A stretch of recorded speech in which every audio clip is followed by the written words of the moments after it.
like? I don't know. I'm assuming it's a new story. Okay. Sure. And the story of Crackdown, I don't even remember. is silly. I mean, it's just your basic bad guy, Yeah, good guy, gangsters. yeah. Which the story wasn't that interesting, but that type of game is fun. And now I'm contradicting myself on stories versus whatever. I know.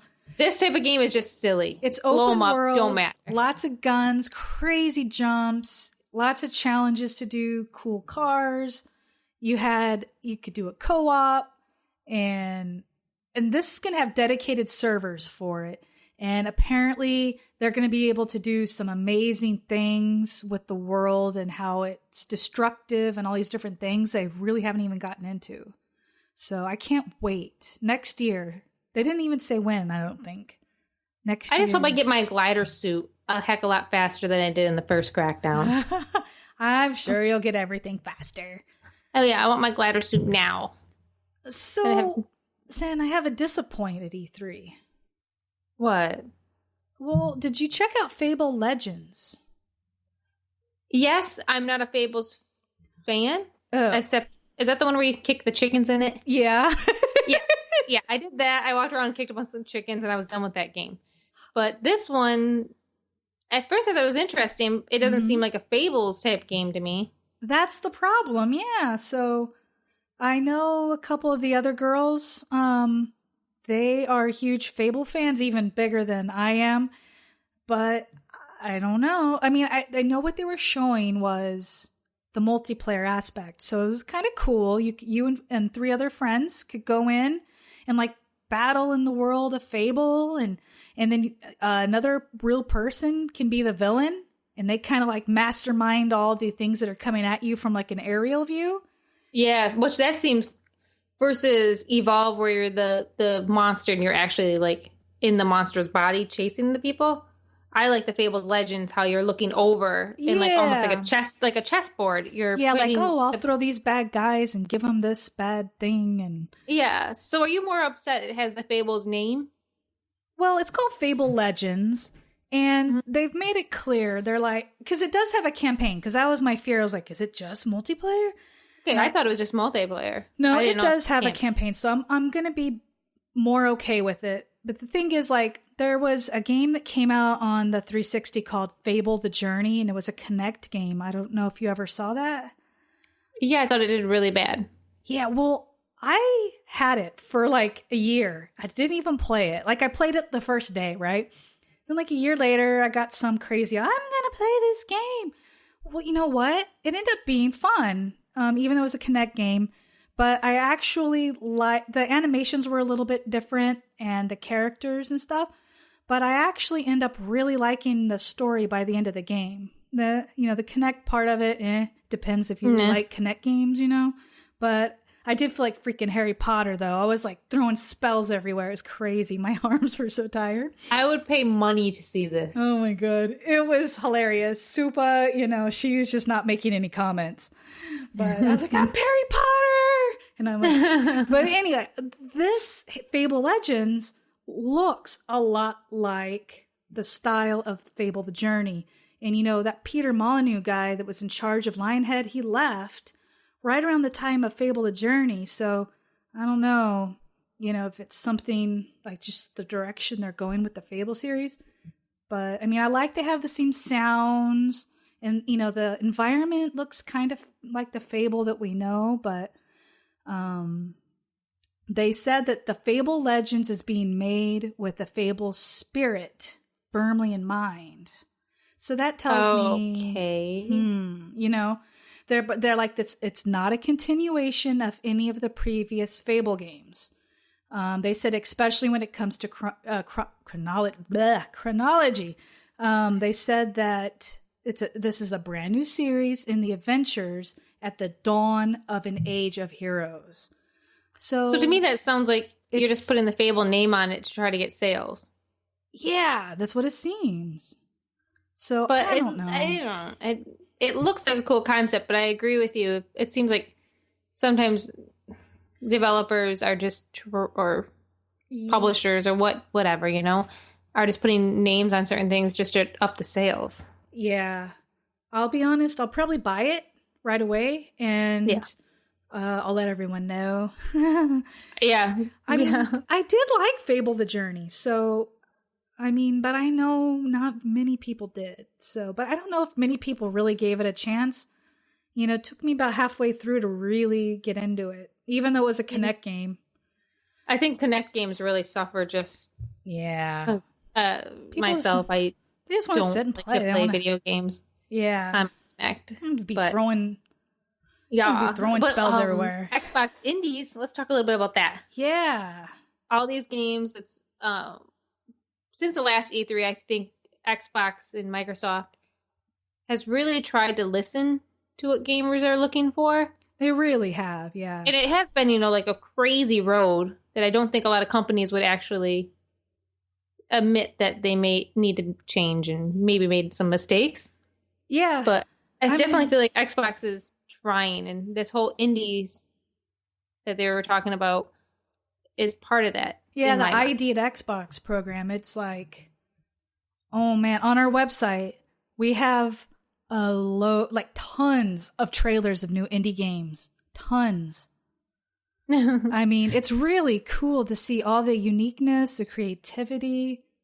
And pretty affordable. That's one thing I like about the indie games is that I can afford multiple games to try if they're like, $10, $15 a pop. Okay, well, maybe I'm cheap, but I kind of feel like sometimes they're too expensive. Yeah, that's definite. There's some games that are just junk. Like, if you go into the indie section on Xbox 360, a lot of those are like 99 cents. Yeah. But they're junk. Well, okay, so this week there was that one game, and I can't remember the name. It was like 1,001 something, swords or something. It's $15. And I just looked at the screenshots. It looked like kind of like an 80s arcade game. And I'm like, really? That seems more like a $5 game. Yeah, hopefully the price points are still affordable for people to. Yeah. Because I know it's crazy, like all the time that goes into these games. Yeah. But there's so many games out there. I know.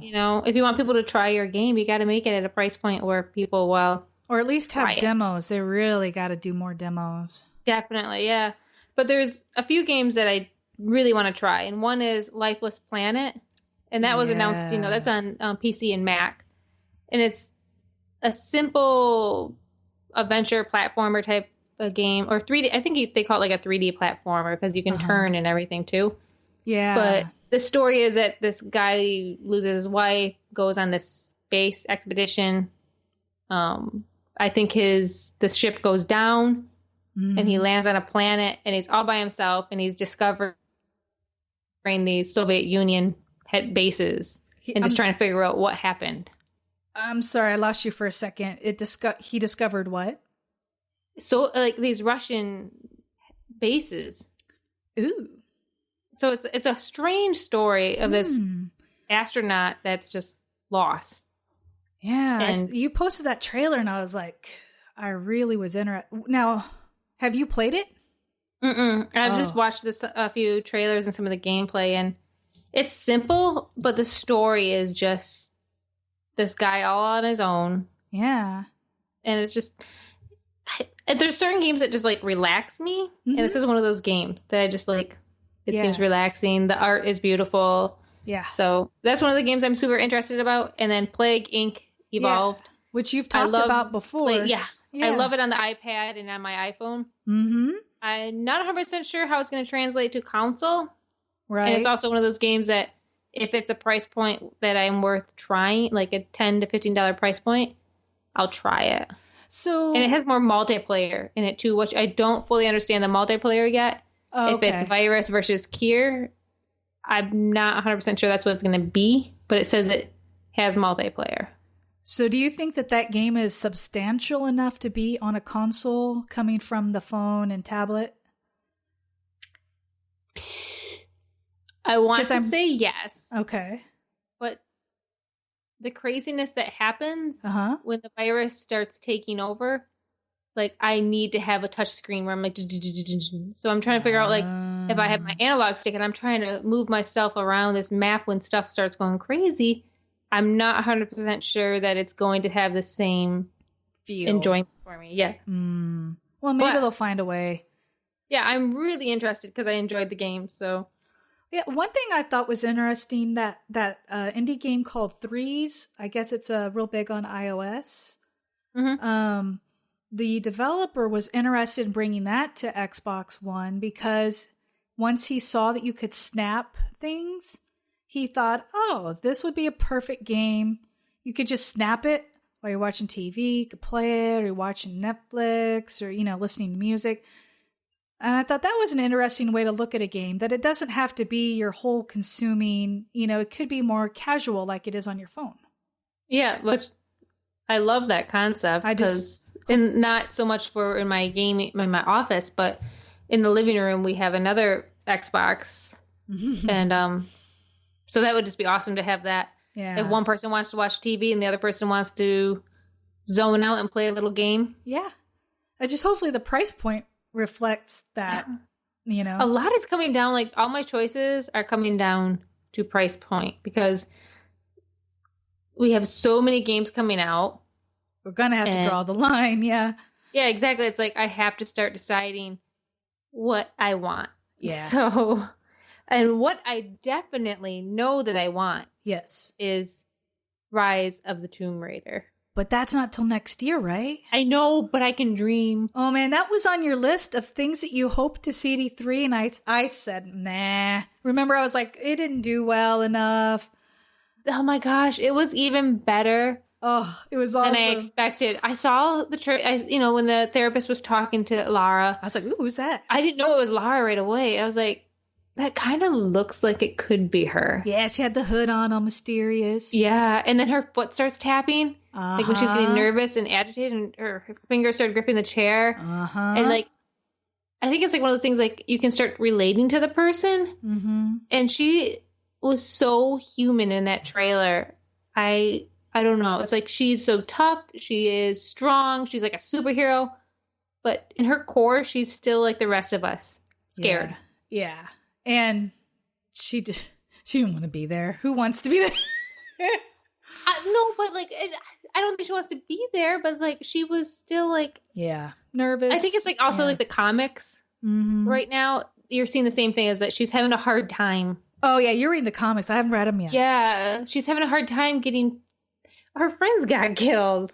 She was on an island and like with all these dead bodies. It's like, yeah, that would screw you up. Yeah. So they're showing that, and they're letting. I mean, in this trailer, we're seeing that. I'm sure in the gameplay, it's just going to be like a 10 minutes of her crying and blah, blah, blah. And then the rest is going to be her shooting people's heads off. But what'd you think about the CGI cinematics? I was like, wow. Amazing. Yeah. Everything. What about the title? Did you like the title? Rise of the Tomb Raider. Yes. I'd be like, this is people were criticizing again cool. because of this. I was like, Square Enix. I love what they did with the first one. They might have set the goals a little bit too high because not everybody is going to be a Tomb Raider fan, but they did her justice and they did the game justice. Right. So, and there's another Tomb Raider coming out too. Oh yeah, I forget the name though. I can't think of the name either, but it's more so like the old school puzzler. Yeah, Tomb Raider. Yeah, it's a sequel to the one that was on the 360 that we got for Games with Gold like a couple months ago, which I still need to play. But I heard it was really good, and I don't know. I heard good things about it. Yeah, so definitely make it in a dose of your Tomb Raider. Yeah, Tomb Raider, and we got a trailer of that actually on our site. We have trailers of all this stuff though. Yeah, it's just everywhere. Yeah. So. Zen, one of our all-time most favoritist games ever, there was a little teaser for it. You know what I'm talking about, right? Star Wars Battlefront? Oh my gosh, yes. I was thinking something different, but like that. It looked amazing. Yeah. I mean, I don't know if it was gameplay or exactly what we were seeing, but it was maps that I could remember. From it looked like they were on Hoth or something, and then they were in Return of the Jedi, like Endor or something. And that I don't know when that game comes out. I'm guessing 2015, spring 2015. Is what I heard. Okay, that's it. Yep. Yeah, I am so excited to see what they do with that. And it sounds like they're in the trailer. They're trying to make